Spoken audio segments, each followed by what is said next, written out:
오라에 대해서 볼 거예요. 오라. 그래서 인체 동식물은 모든 생명체가 가지고 있는 생체 에너지장, 이게 바로 오라다. 파동성과 발광성을 그 특징으로 하고 있다라는 거죠. 그래서 이게 중요한 거예요. 파동성. 파동을 갖고 있다는. 그렇기 때문에 파동은 영향을 미치죠. 영향을 미치기 때문에 건강을 관리하는데 이 파동을 활용하게 되는 거죠. 그래서 그런 분야 있잖아요. 파동의학. 파동을 활용한 의학.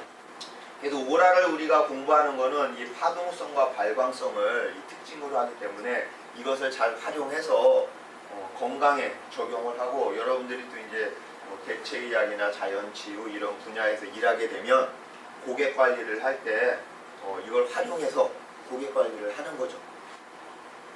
지금도 이 공간에 보면 여러 가지 색깔이 있단 말이에요.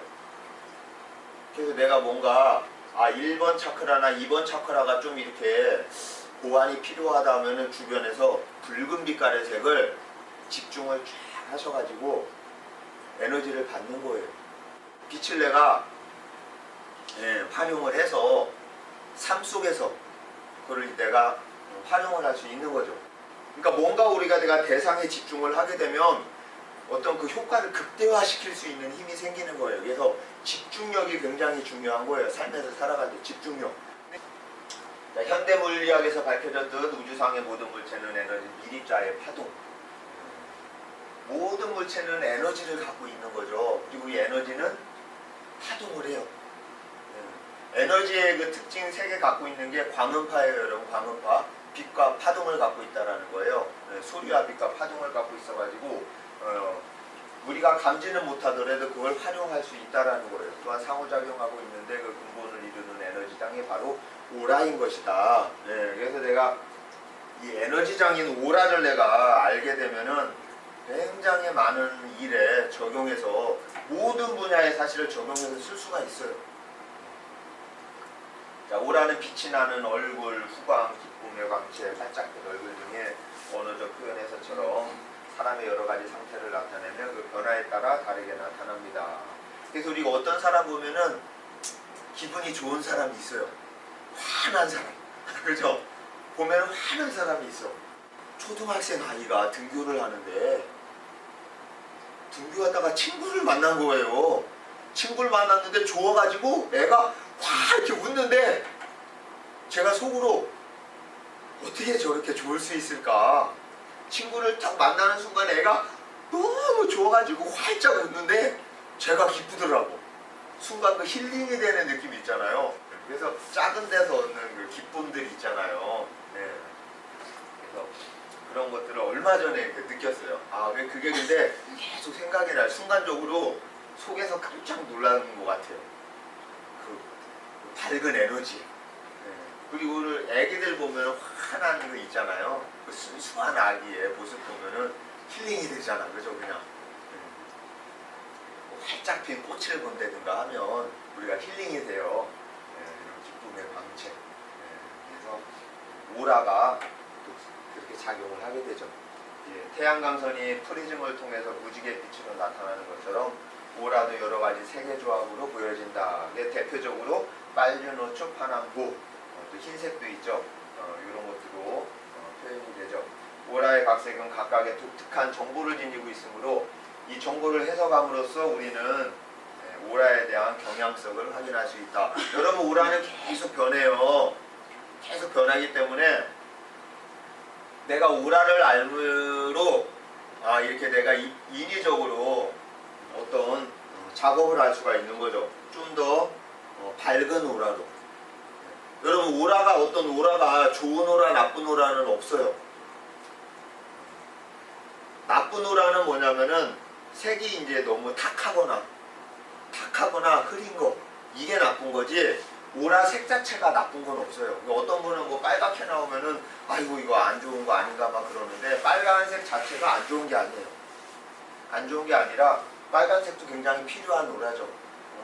그래서 오라의 경향성을 내가 그때그때 감지할 수 있으면 활용할 수 있다라는 거죠. 이 공간에는 항상 이런 오라가 존재한다라는 거예요. 다만 안 보일 뿐이지. 보일 뿐이지 존재한다라는 거예요. 오라가 계속. 왜냐하면 이게 모든 물체에서 발광성이 있기 때문에 뿜어내요 이렇게.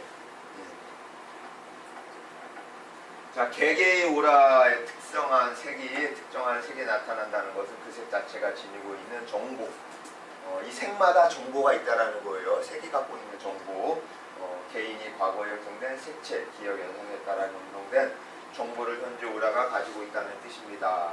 그래서 오라가 이러한 정보를 가지고 있기 때문에 오라를 통해서 우리는 건강이나 건강에 관련된 정보들 또한 얻을 수 있다라는 거죠. 평상시엔 이런 오라가 안 보이는데 나뭇잎을 찍었더니 이게 기운이 보인다. 이게 뭐냐면은 이 공간에도 항상 발광, 빛이 있다라는 거예요. 눈엔 안 보이지만 평상시에는 그냥 사람인데 좌우색이 틀려요. 그죠? 네. 그래서 우리가 사람을 보면 사람 속을 알 수 없다고 하잖아요. 네. 좌우색이 틀리기 때문에 이 오라가 갖고 있는 그 특징들이 있죠. 그래서 내가 오라를 이렇게 보게 되면은 그래서 어느 정도 저 사람이 어떻구나 하는 거를 감지해낼 수 있는 거죠. 그 다음에 또 오라가 있으면 오라는 또 어디에서 비롯돼요? 마음에서 많이 비롯돼요. 마음에서. 물론 몸에서도 오라가 비롯되긴 하는데 우리에서 그런 말 있잖아요. 심생기 기생심, 또 심기열정이란 말이 있고 마음에서 오라가 많이 이렇게 비롯되는 게 있습니다. 자, 손바닥도 이렇게 찍었더니 이걸 딱 보면은 또 어때요? 요 손은 건강한 손 같아요. 그죠? 기혈순환이 잘 되는 손 같고 요거는 이렇게 보면 막 끊어져 있잖아요. 그래서 뭐냐면은 기혈순환이 잘 안 되는 손이다. 손이 좀 차갑지 않을래나 뭐 수족냉증이나 이런 걸 짐작해 볼 수 있는 오라인 거죠. 그래서 그냥 누구나 봤을 때 똑같은 손이지만 오라를 찍게 되면 이런 것들을 감지할 수 있어서 도움이 된다라는 거죠. 오라를 알아야 되는 이유는 삶 속에서 우리가 어차피 살아가는데 삶과 뗄래야 뗄 수 없는 게 오라라는 거예요. 우리가 살아가면서 오라는 그냥 같이 더불어서 함께 하기 때문에 오라를 알게 되면 굉장히 유익한 면이 많습니다. 자, 왜 오라를 알아야 되냐? 인체를 구성하는 분자세포, 장기 및 육체의 파동 등은 모두 하나로 연결되어 있다라는 거예요. 분자와 세포와 장기와 육체의 파동은 모두 하나로 연결되어 있어서 인체의 내부 혹은 외부의 파동과 공명하여 정보를 교환한다. 계속 정보가 교환이 되는 거죠. 인체를 구성하는 분자세포, 장기 및 육체의 파동 등은 움직이지 않고 정체되어 있으면 육체적인 질병을 일으킨다. 그래서 나쁜 파동을 가진 음식이나 전자파 등의 파장은 질병을 일으킨다. 움직이지 않고 정체되어 있으면 질병을 일으키죠. 인체 수분이 70%라고 했어요. 그죠? 물이 언제 썩어요? 고여 있으면 썩고, 그리고 고여 있으면 얼어붙어요. 그죠? 인체를 구성하는 분자세포, 장기 및 육체 등은 모두 하나로 연결되어 있으면서 스스로 치유하는 역할을 한다. 이게 뭐냐면 자연치유력이죠.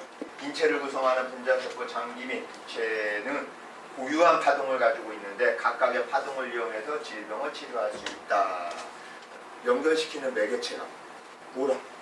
그래서 오라가 하나로 연결시키는 게 오라기 때문에 이게 중요한 거예요. 그래서 오라가 내가 안 좋으면 이런 것들이 병이 든다라는 거예요. 그래서 오라가 아까 제가 그랬잖아요. 마음에서 많이 비롯된다. 그래서 내가 어떤 마음을 쓰냐에 따라 가지고 오라가 작용을 많이 하게 되죠.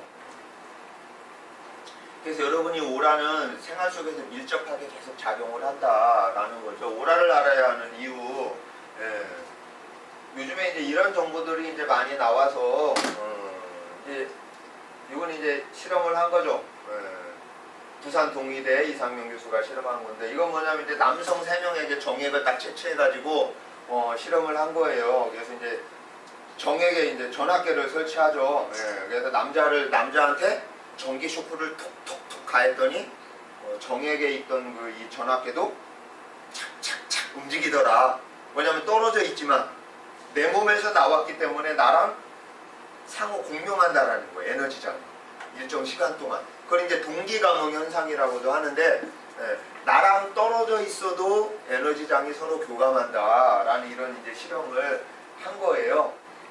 일본에 가면 원숭이가 많다고 하잖아요. 마카 원숭이라고 하는데, 이거 뭐예요? 일본의 한 섬에 사는 마카 원숭이가 흙에 묻은 이제 고구마를 바닷물에 샥 씻어서 먹었더니 흙도 떨어지고 또 바닷물이 짭짤하니까 고구마도 더 맛있어, 그죠? 여기서 원숭이 한 마리가 이걸 탁 씻어 먹었더니 너무 맛있는 거예요. 그래서 이제 고구마를 바닷물에 씻어 먹기 시작했는데, 재밌는 거는 이제 어느 시점이 되니까 모든 섬에 있는 원숭이가 다 씻어 먹더라 하는 거죠. 뭐냐면 원숭이가 바다를 헤엄쳐 가가지고 알려주진 않았을 건데 어떻게 이걸 알았냐 라는 거예요. 어떻게 알았을까요? 이게 다른 섬에 있는 원숭이가. 이건 뭐냐면은 에너지장이, 원숭이는 같은 어떤 물체끼리는 에너지장이 서로 감응하는 게 있어가지고, 사람은 사람 간의 에너지가 이렇게 도는 게 있고요. 같은 동물들은 동물들끼리 이렇게 도는 에너지가 있어요. 왜냐하면 같은 에너지를 갖고 있기 때문에 같은 오라인 거죠. 그래서 이런 일이 일어났다는 것. 이런 예가 사실 많아요. 이렇게 고구마를 이렇게 씻어 먹는 거죠. 자, 보세요. 막 씻어 먹잖아, 그죠? 원숭이들이 고구마를 막 씻어 먹어. 아주 맛있게. 자, 그 다음에 이거는 이제 푸른 박새. 영국에 있는 푸른 박새인데, 얘가 뭐냐면은 어느 날 가정집에 배달된 우유병 뚜껑을 쭉쭉쭉 쪼아가지고 우유를 먹은 거예요. 근데 뭐냐면 어느 순간 되니까는 전 유럽에 있는 모든 푸른 박새들이 우유를 쪼아 먹더라는 거예요, 우유를. 근데 얘가 영국에 사는 푸른 박새가 뭐 프랑스까지 날아가가지고 야, 이거 쪼아 먹으니까 이거 우유 맛있다 하고 이거 알려주지 않았다는 거죠. 우리가 뭐 속담에 뭐 세대가리 해가지고 새가 지능이 낮다고 하지만 그렇지 않은 거죠. 새는 새끼리 또 에너지장이 공유되는 거 있어가지고, 이게 뭐냐면은 뭐 오라라는 것들이 어떤 동기감흥 그 현상을 인해 가지고 정보들이 밀접하게 돈다라는 거죠. 그래서 이거 보면은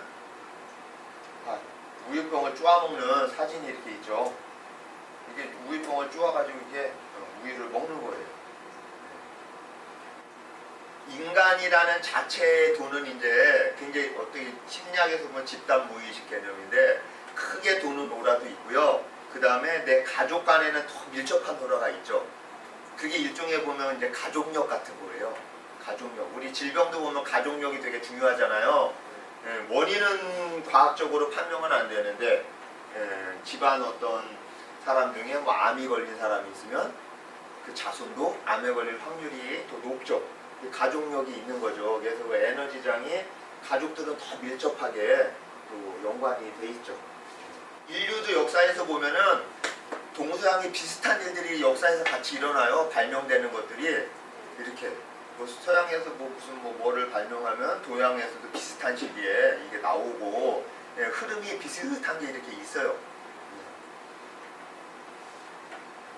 자, 이거는 윌라드리비 박사가 얘기한 거죠. 인체에서 발견한 방사성 탄소로 동기감흥 원리를 분명했는데, 이건 뭐냐면 죽은 사람의 경우도 100년 동안 계속 동기감흥 원리가 일어난다는 거예요.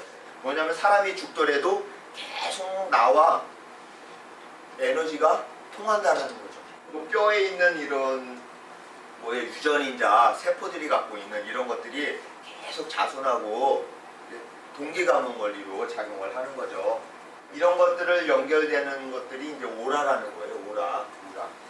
오라 관련한 논문들이 많이 있어요. 미국에서 보면은 국립보건원에서 생체 전자기장 연구, 동양의 기라는 실체와 오라가 유사하며 인체의 모든 장기에도 존재하고 감정, 정서, 성격, 건강과 밀접한 연관을 가지고 있다라고 이제 논문이 나온 거고요. 또 이제 1939년에는 키플리안 촬영기를 발명했고, 자, 가이 코긴스 박사가 오라 카메라를 발명하고 2만 명 임상 실험을 진행했다. 이거 여러분 2만 명 임상 실험 진행한 거는 대단한 거예요. 그래서 뭐냐, 현재 우리가 오라에 관한 어떤 기본 데이터 정보들이 여기서 많이 사실 비롯됩니다. 예, 그러니까 이분이 2만 명이나 2만 명 대상으로 임상 실험을 하면서 아 이런 특성들이 있구나 알게 되는 거죠. 자, 그리고 1979년에는 키릴리안 원리, 오라 이런 원리를 이용해서 의학적 진단 가능성을